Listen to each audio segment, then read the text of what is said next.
What is up, you guys? What's good? So it is Sunday, and announced maybe a month ago that Sundays is going to be specifically for pregnancy stuff.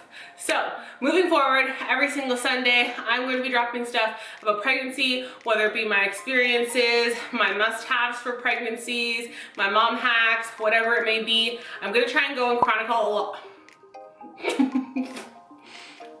I'm gonna try and go in chronological order from the beginning to the end, and if you guys know how far along I am now, that means I have a lot of catching up to do. But the first story I wanted to share with you guys was something that's very personal to me and Kev and just our family and our experience with this pregnancy. So I want to give you guys a heads up before I jump into it. I'm going to be sharing pictures that not everybody is going to have a stomach for and want to see, but I feel like there's moms who are going through this. I know when I was going through it, I didn't know what it was, and I feel like I need to educate moms on this because we think worst case scenario when we don't always need to, and we get told worst case scenario when it's not always that. So I'm going to be sharing some videos, and I'm also going to be inserting clips from as everything was going on.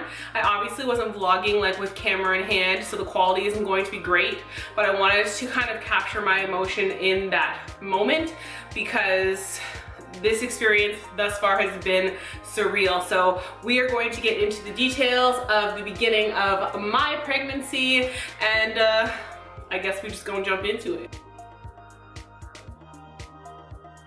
Wow. Okay, so I'm reading my phone, like my notes are insane. I was uber invested into what was going on each and every step of the way, and I feel like somebody who is going through this will be probably the same or worse, so whatevs. So like I said, we found out we were pregnant when we were 5.5 to 6 weeks pregnant, and from what I have here, I started bleeding when I was 6 weeks and 3 days pregnant. So like I shared with you guys earlier, this is my third pregnancy. My other two pregnancies have also been a blast. They had their own little issues and hiccups as well. They never consisted of bleeding, so this was something completely foreign to me. I was lying in bed that night, and Kev was downstairs. I feel like he was working in the office, and I just felt like something was wrong. So anyways, I went to go to the washroom, and I'm like, it's not the washroom that I need to do. Like, I don't need to go to the washroom. So I just sat on the toilet and I wiped myself, and it was just like day 3 period blood. And I was like, what is this? Like, what is this? I don't even think I thought, what is this? I was like, I'm having a miscarriage. That's just what this is. So I started screaming Kevin's name. He came upstairs and we drove straight to the hospital. I had put on a pad at this point because I wasn't sure like what exactly was happening, how bad I was bleeding, like how any of this is supposed to go. It was something completely foreign to me. So I had put on a pad. We're off to the hospital. I get to the hospital and I feel like I'm leaking through my pad. So I go to the washroom and I was gushing blood, like gushing blood. So I went to the Emerge, like the, what's it called? The triage? Yes, I went to the Emerge triage and asked them for a pad. They gave me another pad. I was waiting there in the Emerge for maybe half an hour before they let me into the blue zone, which then led to a doctor. The time frame, guys, was horrible. Like, for some reason, I know whenever you go to Emerge, you obviously think that you're priority number 1, but in this scenario, I was like, I need to be like top of the list. There's no way they're gonna put anybody else before this situation. And I was in there for probably an hour before I saw somebody, which may be good to some. To me, I was just like, because I didn't know what was going on, it was so stressful. So I had put on this other pad.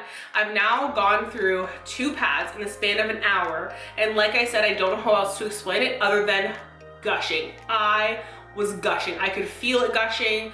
Kevin's trying to reassure me because he's one of those people who, if he doesn't know for sure what it is, he's going to encourage the situation until he knows for sure. So we were on Google, which is worst case scenario for a lot of people, and we kind of figured out that we thought we were having a miscarriage. So we get in there, I'm still gushing, and I am hysterically bawling. I am just, too many emotions were going through my mind. So we get in, the doctor's like, I want to check your cervix. If it's open, then it means that you are miscarrying. We're gonna prep you for a D&E, blah, blah, blah, blah. And if it's closed, then you're gonna have to come back. We'll do an ultrasound and continue on. So he checked my cervix. My cervix was still closed. And at this point, I had gathered myself and I was like, okay, I feel like I'm okay. I feel like baby's okay. We gonna get through this. So the next following day, I believe it was the following day, we had an ultrasound. So we had an ultrasound. They saw baby, like nothing too much was going on. You're 6 weeks, you can't really see much. I feel like they saw a yolk sac. Correct me if I'm wrong in the comments below with the description of the embryo. But I feel like they saw a yolk sac and they just said, basically, you're having a miscarriage, so we'll see you in a week. And I went home and I was basically on some fuck you shit. Like, really and truly, my friends know how much I loathe the doctors. I understand that their jobs are important and they're here to inform us, but I also believe that their delivery 90% of the time is shit. And also, like, when you're going through something like this, I don't feel like you need added stress. So to be told just definitively, like, yes, you're having a miscarriage, see you in a week when we're going to do the D&E, was like, okay, like, you know this for a fact. You're talking on facts right now. No, you're not. You're being a dick, which is why I have a midwife for the second time. That's another story. So we went home and they basically said, whenever you have bleeding, just come back. So I didn't have a midwife at this point. You have to be at least 3 months pregnant to have a midwife in Canada. So I was dealing with my family doctor and I was like, I want my family doctor to call me. Like, I don't trust you. You're nobody to me. You're a random doctor who's pushing people through the night, doing what you need to do as a doctor. So I wanted to talk to my doctor. My doctor calls me and basically just reiterates everything the doctor has said. And now I'm just on some serious fuck you shit. Like, I was in my feelings and I didn't know how to kind of take everything in. So it was a day by day at this point. And I kind of went into like a little shell / bubble and I didn't want to do anything. I was afraid to have sex. I was afraid to like go over a bump on the road. I just didn't want to be the thing that set off or ended this pregnancy. And I don't know why that's where my mind went. That might be something natural. If you have gone there, please share with me in the comments below. I want to know that I'm not crazy, but I literally put myself in a bubble and was afraid to do anything. So moving forward, we're gonna go into week 9 now. I am now 9 weeks pregnant, still kicking. My bleeding lasted for 2 days and I wanna make sure I include this information, so bear with me. If you just try to hear the story, you're gonna have to wait. I bled for 2 solid days, so red period, like I said, day 3, bled for 2 days, and then for another day I had like the brown, like your period's ending kind of bleeding, and then we just kept moving. Nothing was happening. I checked it with my doctor. She's like, well, I don't know like why you're not bleeding and clotting, whatever, but like look out for clots, so on and so forth. Again, prep me for worst case scenario. So moving on to week 9, I started bleeding again. It was back to the hospital. At this point, it felt kind of like a routine. So I went to the ER, they knew my situation. It was like, okay, and my midwife, I had called her because I'm gonna include a picture in the next 30 seconds, so be prepared for that. But I called my midwife. I'd woken up in a puddle of water that was pink. So we had, at the time, I think we had our baby blue bed sheets on. Around me looked like a big puddle of water with like red in it. So it had blood mixed into it, but it wasn't potent enough to really say it was blood. It was more pinky. And then I woke up, I don't know why, I woke up and I was like, oh, I'm wet, like I need to go to the washroom. And I went to the washroom and this happened. So that thing came out of me. And guys, I have a very large, like, this is a good comparison. So big face, big hand. Like, I really have large hands for a female. And I wanted to reference that in terms of the photo to send Kevin, because Kevin was working an overnight that night and wasn't home. So I was going through all of this by myself. And now at that point, I went to the washroom and I'm coddling and catching this thing because I'm thinking to me, worst case scenario, again, naturally, this is my child. So I'm trying to catch whatever it is.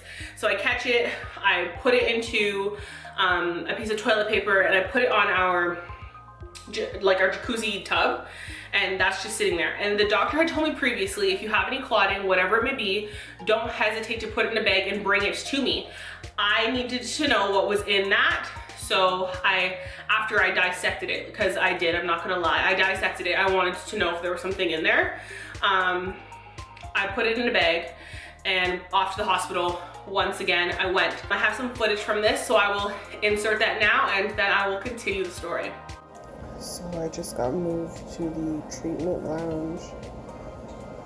It's almost 7:30 now, so I've been here for almost 2 hours.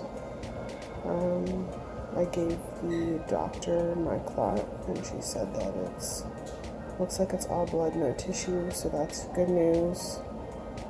I have to wait till 8 o'clock when ultrasound opens, and then we're gonna go get an ultrasound, and I'm just praying to see baby moving around and okay and healthy and everything the way that it needs to be. This has been the most complicated, stressful pregnancy I've been through so far, and for it to be my last one, I'm low-key frustrated, but it could be a lot worse, so I'm not going to complain. I'm going to continue to vlog and share this journey because I feel like a lot of women need to know about this if they don't, because I never did prior to this. So I'm just waiting for Kev to get here. We'll go get this ultrasound done and then get those results, and hopefully I come back with great news and everything is okay once again, because so far we have been very lucky. Sorry about the bad quality, guys. This is all I got, and I really want to share this journey regardless of how it goes. So after all of that had happened, as you guys saw, I had an ultrasound done and baby was moving. I saw my child wiggling and I was like, now nobody can tell me nothing. I don't care what these doctors say to me. I am good. Me and my child are good. The Lord has me. Kevin met me at the hospital when he was done. He got there around 8 o'clock. And I was still waiting to see the doctor for her to kind of confirm with me everything that was going on at the ultrasound. The doctor came in and she's like, once again, you are having a miscarriage, so be prepared for that. Okay, cool. Moving forward, 13 weeks in, I had the exact same scenario. I wasn't passing clots, I was just bleeding, and I was told, regardless of the amount, come into the emerge when this is happening. So we were back in there, did the exact same routine. We had our ultrasound done. This time I could actually see baby like full-blown moving, and I was like, just let my child be, like he's hanging in there. So I was in my own world. I was just like, let me do my thing. Y'all don't know nothing. Y'all don't know nothing. At that point, it had been determined that I had subchorionic hemorrhaging. So basically they were described to me as clots from implantation. And when the baby is first embedding into your uterus, it can cause clots. So I had one clot to start with. It was about 5 to 6 centimeters, I believe. And then through my 6-week to 13-week grew to 2 subchorionic hemorrhages, and one was 5 centimeters and one was 2 centimeters. So I was like, yes, it's getting worse, but like I just felt, I felt secure in what was happening. We had decided as a family, Kevin and I, that we weren't gonna tell the girls, we weren't gonna tell our family, because worst case scenario, I didn't wanna have to go back to my family and be like, so what we told you was happening isn't happening. That was probably my biggest fear when it came to everything. Like I was putting on a face and I felt confident in my little man, but at the same time, you don't know. So I didn't want to tell anybody. And I think around week 15 was my last big scare. And at that point, the doctor, I had a female doctor come in and she had told me we have about a 50-50 chance of this being a successful pregnancy. And she couldn't call it a viable pregnancy because my chances were 50-50, and that was going to carry through until I got to 24 weeks pregnant. You guys, I swear 24 weeks pregnant could have been the longest time of my life, but somehow it flew by so quick. I hated that I had to like keep it on the low, but once we decided we were telling everybody like we didn't care, it was a relief, and then kind of just like, we got this. Like, and I used to talk, well, I still talk to the baby, but I call him little G because obviously our last name is Gentle, and I feel like he's a G. He just been hanging in there. And we used to do our pep talks like, you got this, and we got this, and he's got this, like, we're good. I know a lot of mummies out there think I'm having a miscarriage and you think worst case scenario, and I'm part of these mommy groups on Facebook, and these moms will post and they're like, oh my god, I'm bleeding.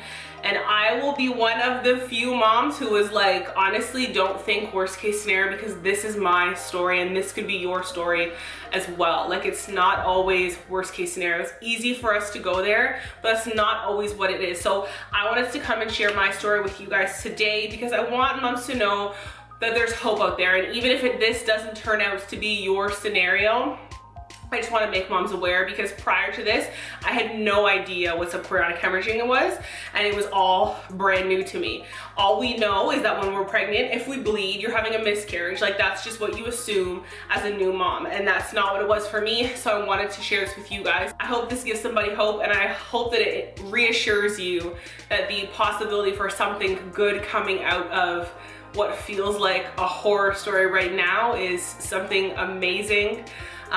Me and little man are holding on tight.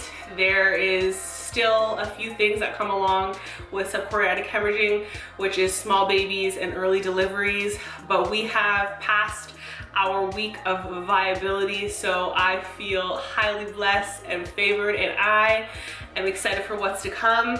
And I want you guys to just have hope and be positive. And I know you could be going through the exact same thing as me, but these doctors don't always know what they're talking about, okay? And I'm not trying to shade anybody who is a doctor. I understand the importance of your job and what you're doing, but y'all don't have all the answers. That's all I got to say.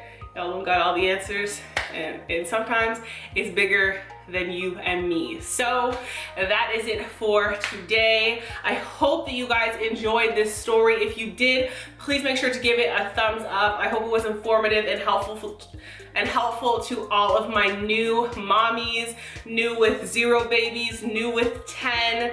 Every pregnancy is different, and this pregnancy has taught me that you guys will learn every Sunday about the experiences that I have been going through. So I hope you guys enjoyed this video. If you are not an OG, make sure that you hit the subscribe button wherever it is. I will see you guys next Sunday for our next pregnancy talk. Until then, later.